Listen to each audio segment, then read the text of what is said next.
Hi, and welcome to Recognizably Jewish, the podcast about the Jewish cultural inheritance. I'm your host, Jason Spitelnik. This is episode 5, the Borscht Belt. We're gonna hitchhike up to the Catskills. We know the highway through 7 seas.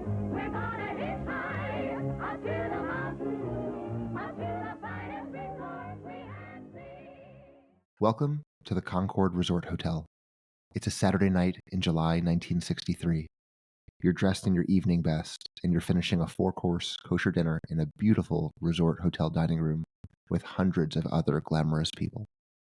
After dinner, you head over to the spectacular, cavernous Imperial Room with its vibrant red curtain. You take a seat and order a drink, which, like dinner, doesn't cost a thing.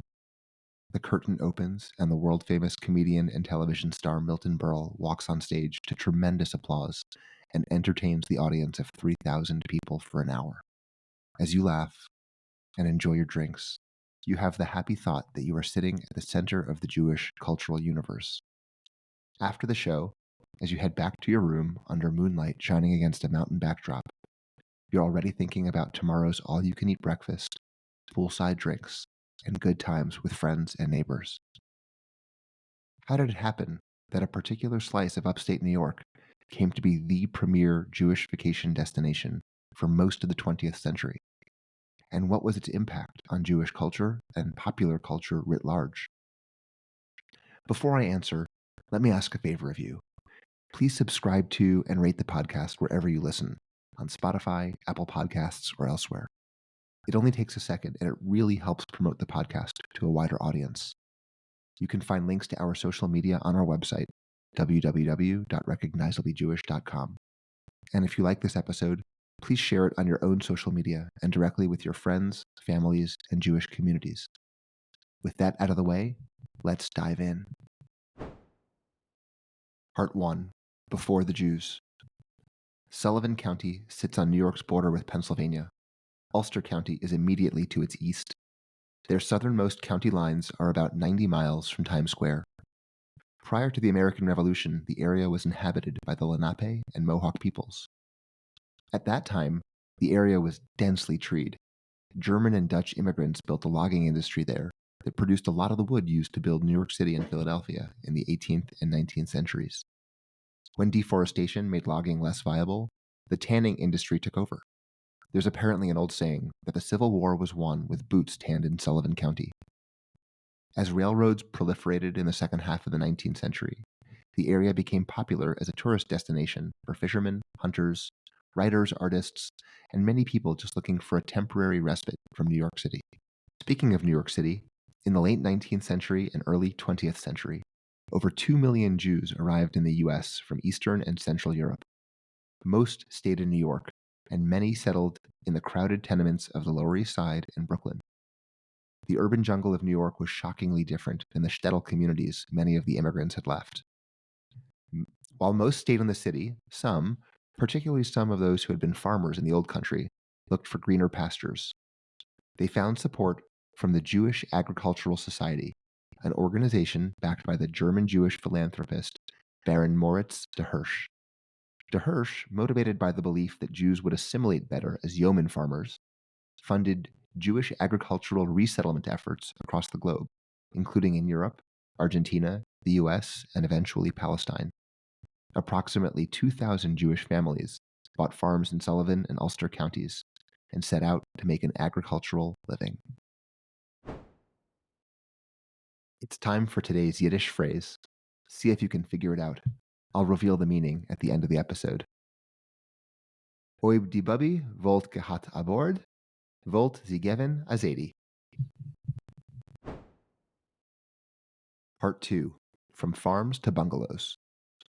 The Jews that moved to Sullivan County to farm encountered one not-so-minor problem. The soil in the region is awful for planting, a situation best encapsulated by a 1987 book about nearby Delaware County called 2 Stones for Every Dirt. The rocky soil just could not support the sort of agriculture required to make a decent living. But our intrepid Jewish farmers realized their land could support dairy cows and chickens, and they generally got along all right.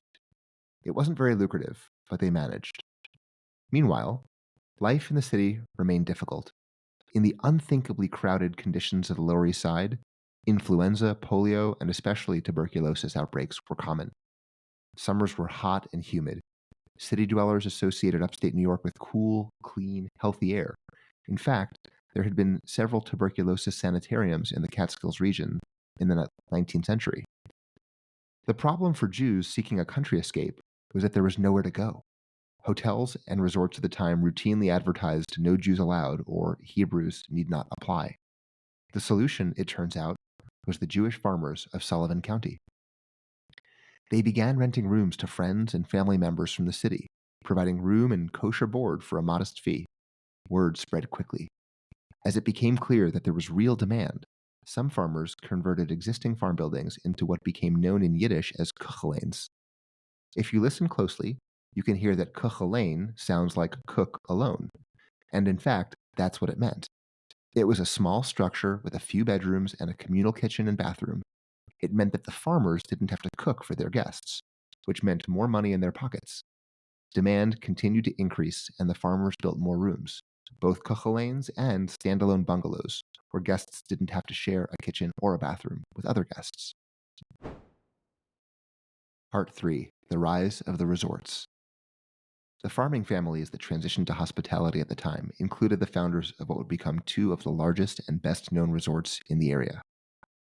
In 1907, Louis and Max Kutsher, two brothers who worked as tailors on the Lower East Side, bought a farm with a large farmhouse near Monticello, New York.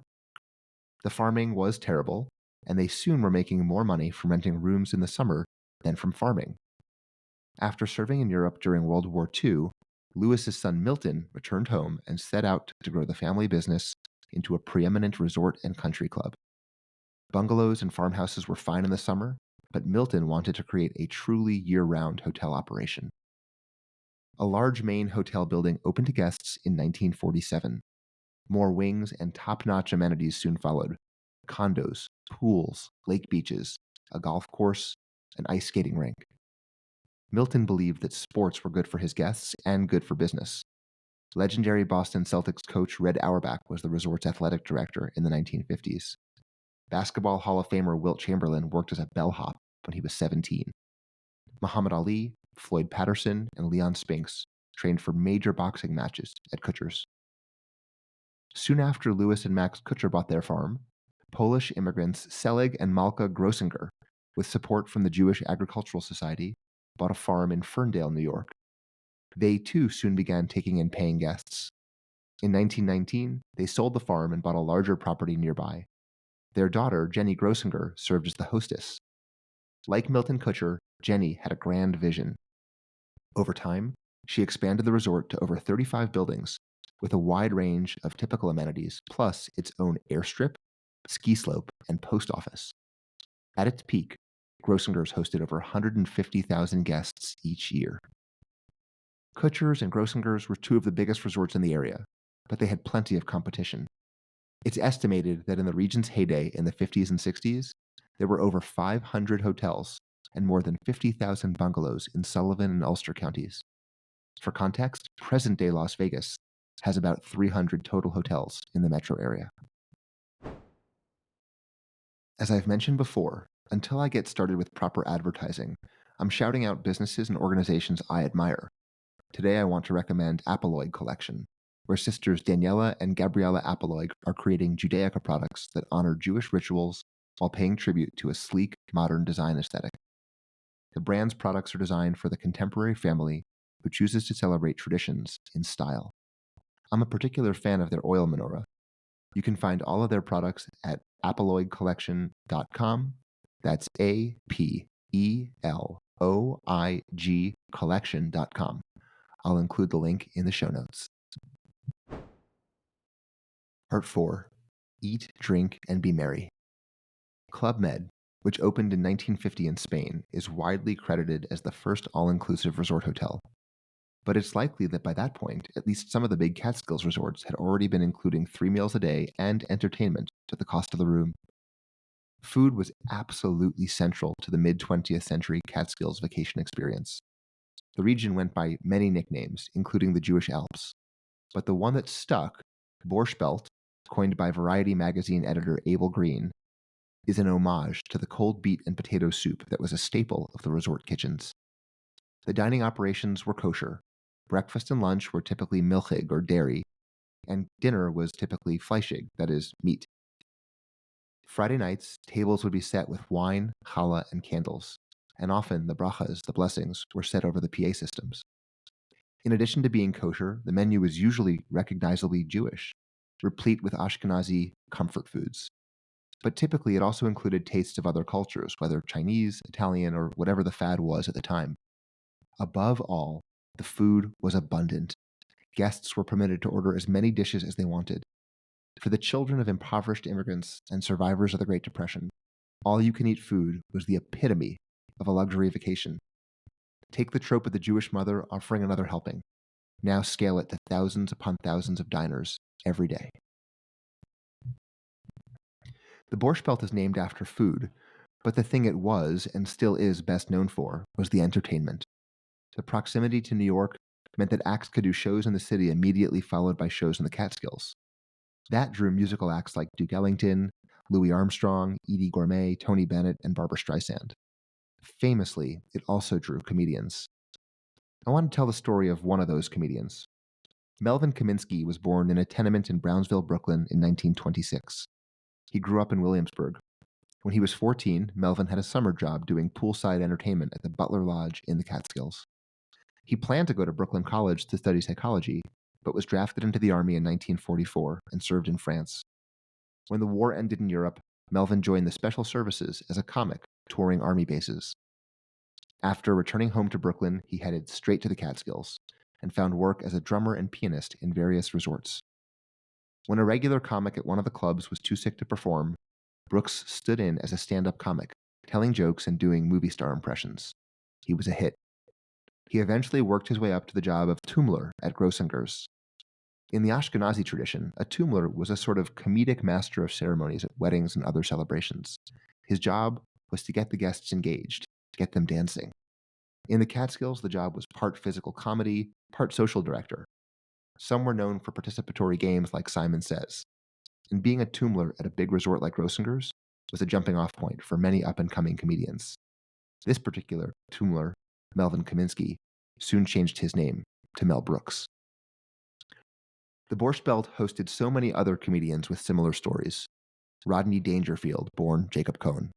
Joan Rivers, born Joan Malinsky. Lenny Bruce, born Leonard Schneider. B. Arthur, born Bernice Frankel.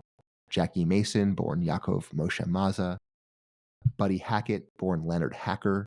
Estelle Getty, born Estelle Gittleman. Later years saw the likes of Woody Allen, Phil Reiser, Bill Maher, Jerry Seinfeld, and Billy Crystal, who memorialized the Catskills comedy experience in his 1992 film, Mr. Saturday Night. There's a popular thesis that stand-up comedy really began in the Catskills. I'm planning to do a deeper dive into Jewish comedy in a later episode, but suffice it to say that topical comedy full of self-deprecation, puns, and rants about relatives and physical ailments was a major aspect of the Borscht Belt entertainment experience. And for generations of Jewish comics who would otherwise not have been able to book a venue with an audience of thousands, the Catskill scene was career-making. Part 5. Decline and Fall. Eleanor Bergstein was born in Brooklyn in 1938. Her family spent summers at Grossinger's, where her parents golfed and Eleanor learned to dance. Those summers made a big impression on her. After college, she published a novel and then wrote the screenplay for the Michael Douglas film It's My Turn. The screenplay included a sexually charged dance scene that the producers cut from the movie over Bernstein's objection. That led her to write another screenplay, this time based on her memories of summers at Grossinger's. The resulting movie was released in 1987. Nobody puts baby in a corner.